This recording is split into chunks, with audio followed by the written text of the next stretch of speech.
Hello, global citizens. On the last time, we discussed the ridiculous comments made by U.S. Representative Steve King. But that was then, and this is now. Nash over the world. This is Nash Over the World, and I'm your host, Nash Otherwise. So in today's news, Syrian rebels are further waging civil war as they seek to take over Aleppo. Aleppo is a major governorate in Syria.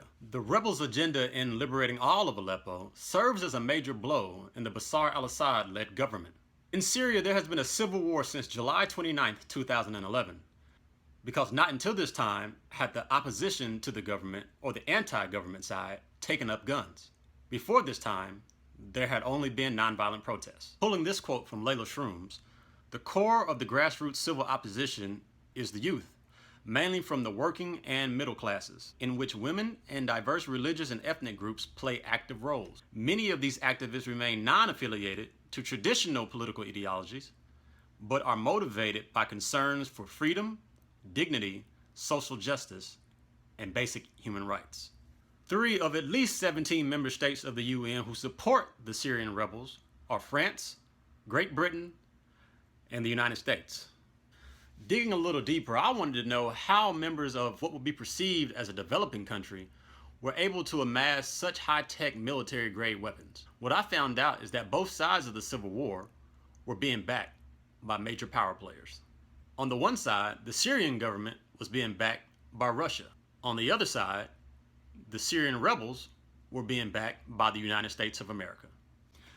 Is this not bizarre? Surely I'm not the only one who finds this odd. Here you have a scenario in which 2 global powers are contributing to the violent destruction of a foreign nation.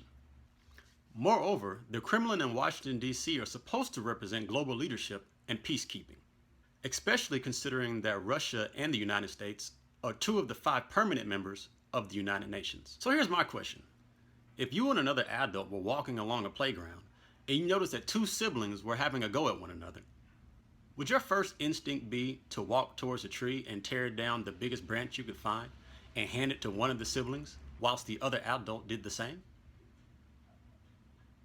Maybe for some, but for most, my first inclination is that you would try your best to defuse the situation so that it would not turn violent, only because you're utilizing the maturity that you have as an adult in this volatile situation.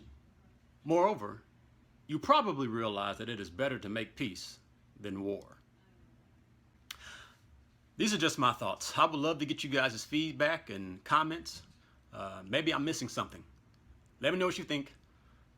Thanks so much for watching. Good night, good afternoon, and good morning, planet Earth.